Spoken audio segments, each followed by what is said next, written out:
Right then, we don't like admitting this, but United are in a little bit of a dire straits financially at this time. And I think if we do sign probably one decently sized transfer this summer, that means the rest of them are going to be a combination of loans, young players that are going to be a gamble, and potentially free agents.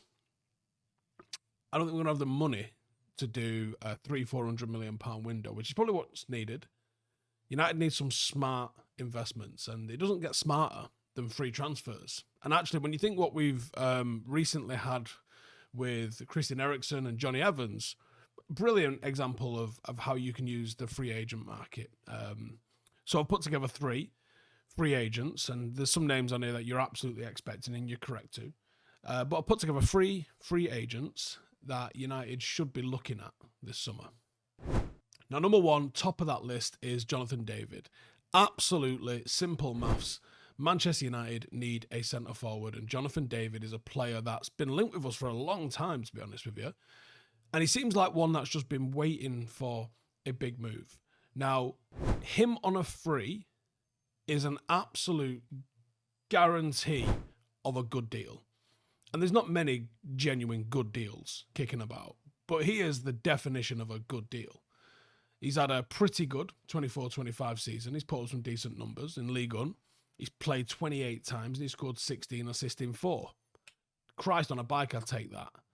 In the Champions League, he scored 7, assisted 2, playing another 4 times. Although in the qualifying rounds, he scored 2, assisted twice in 4 games.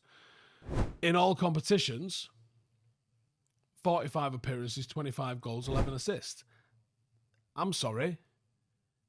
If you transplant that into Manchester United, we are not 13th, 14th, 15th next season. Now, he's well established.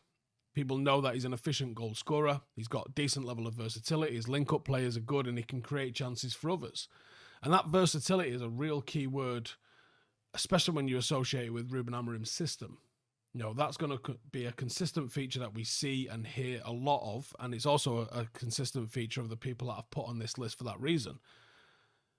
When we're going to be signing players and certainly investing money in transfers, not necessarily just these free transfers, versatility is going to be an absolute requirement.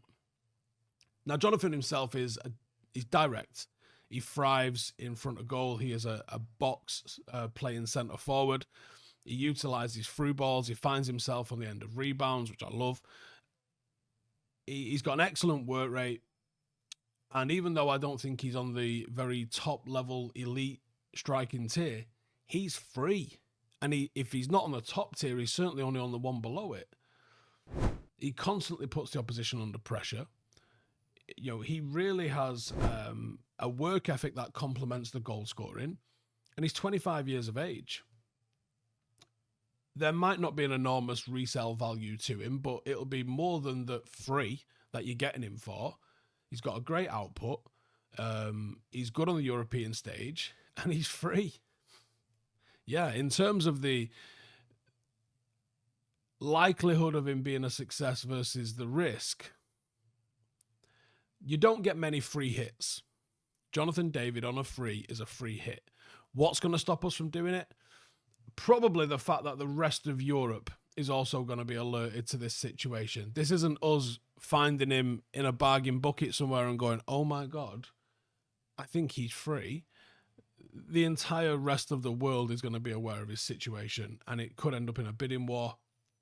So the only negative to this is the potential for him to command wages that maybe United don't want to pay. That's the only negative. Outside of that, there's no negatives.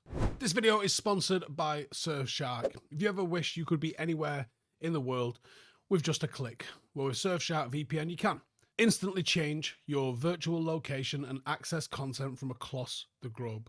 Whether you are unlocking shows that are only available overseas, whether you're browsing freely without restrictions, or you're staying connected while you travel, Surfshark makes it effortless. And right now they are offering something special. Get an extra 4 months for free when you sign up. But Surfshark isn't just about access. It is built for privacy. It encrypts your data, it hides your IP, and it makes sure your online activity stays yours. Shopping, streaming, or just scrolling. you are protected. And one account works on unlimited devices, your phone, your laptop, your tablet, even your smart TV. There is no juggling of subscriptions required. It's very easy to set up. And if you ever need help, Surfshark's got 24/7 customer support that is just a click away. Your digital privacy really matters, and Surfshark can help you out. Go to surfshark.com/Howson or use the code Howson, HOWSON, at checkout to get 4 extra months of Surfshark VPN. Huge thanks to Surfshark for sponsoring today's video. They've got a 30-day money-back guarantee. There is zero risk to trying it out. Number 2, Frank Anguissa. Now, Andre Frank Zambo Anguissa's stock has increased dramatically since he made the move from Fulham to Napoli. And he's absolutely thriving in Naples. And you're like, I know another midfielder thriving in Naples. Yeah, cool story, nerd, but we're not talking about him at the moment. Now, Anguissa is another versatile midfielder known for being quite robust, defensively sound. Also gets a bit of plaudits for his contribution offensively, particularly in the transition. Now, he carries the ball really effectively, but he doesn't do it often. And despite that, he does still show confidence in driving the team forward, especially when it comes to his forward-played balls in transition, which I think are a massively underrated tool. So many people don't have the bollocks to play forward. And I think football's about playing forward. It's a massive thing. And there's not enough players do it. People too often look for the simple pass. And even if the forward pass is a simple pass, people are reluctant to play it. Frank's not. Now, he does tend to keep his game simple when the game demands it, but he can also turn up the heat when he gets the chance to do so as well. His game is one that is absolutely rooted in stability and distribution. And Christ, the United needs someone that can do that. He's a lot more inclined to lay off the ball rather than create something. Weirdly, except on the transition where he does have the bollocks to send a ball forward. And honestly, I like that. Transitions are such a massive part of the game at the moment that I think not being ballsy in those transitions can be a nightmare for you. And it can really clip your wings. When teams defend as resolutely as they do, with 2 banks of 4 and 2 strikers trying to press, you have to have the bollocks to be able to go and stick it on them. And that's the issue. And not enough people are doing that. Now, he's in the 91st percentile for midfielders for aerial duels won. And he often pushes really high as an outlet to receive progressive passes as well. He's in the 89th percentile for progressive passes received, which for someone that seemingly plays so deep is quite an interesting stat. Say whatever you want about him, but he also ends up on the score sheet. He's in the 91st percentile for midfielders that are getting non-penalty goals per 90. The goal that he scored against Bologna recently just shows major determination, strength, and grit to win multiple battles before slotting the ball in the back of the net. Solid player. Number 3. Now, we spoke about Angel Gomez, but now I'm going to talk about Kyle Walker-Peters because Southampton, terrible season. And Kyle Walker-Peters' loyalty to them has not gone unnoticed by them at St Mary's.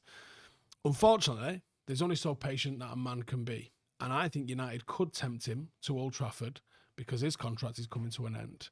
Highly regarded for another one being versatile, capable of playing as a left back or a right back, and the chopping and changing of managers at Southampton has seen him deployed in a number of roles, including wing back. Now, he can play as a wing back, weirdly on both sides, but I think the chance to come and lock down that spot as a right wing back for United could tempt him to come and join us. And it would be a bit of a tap in for us in a position that, let's be honest, we're not exactly blessed with talent in. His positional awareness is absolutely top quality. His offensive capability deserves a mention, but his game is synonymous with dynamism, ball carrying, and his dribbling is top class. Now, back in the 21-22 season, his dribble volume was as good as it could possibly be. He completed 99 out of 99 when deployed as a left back. It's an old stat, but it tells you a lot about who he is. And his per 90 stats at the moment still show flashes of brilliance that prove he is still playing at a club that is far below his level.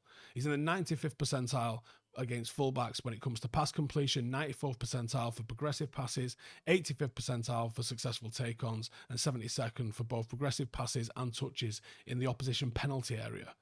Defensive stats are where he falters. His tackling's not great. His interceptions, blocks, aerials, put 1 per 90. They're in the bottom 20th percentile. But is that something that can be explained by how bad Southampton have been overall? The jury's out on that one. But if he's deployed as a wing-back where the emphasis is going to be on him getting forward and not as much defensive responsibility, I think for free, you can't really knock that. And I think that would go a long way for us. Anyway, that's my 3 free transfer picks. Let me know in the comments if you agree, you disagree, or any of that sort of stuff. And I'll catch you in the next one. Laters. Hey, thank you for watching the video. If you are new around these parts, then don't forget to subscribe. My channel is proudly supported by my community on Patreon. If you'd like to get a little bit of extra content, a Discord group, meetups, 5-a-side games, weekly podcasts, behind the scenes, and even an occasional bit of transfer news as and when I get it, then for the price of a pint, you can show your appreciation for the content that we make and get some goodies for doing so as well. Check the link in the description or click the button right here. You'll also find all of my socials here too if you want to follow me on any of those platforms. Nice one.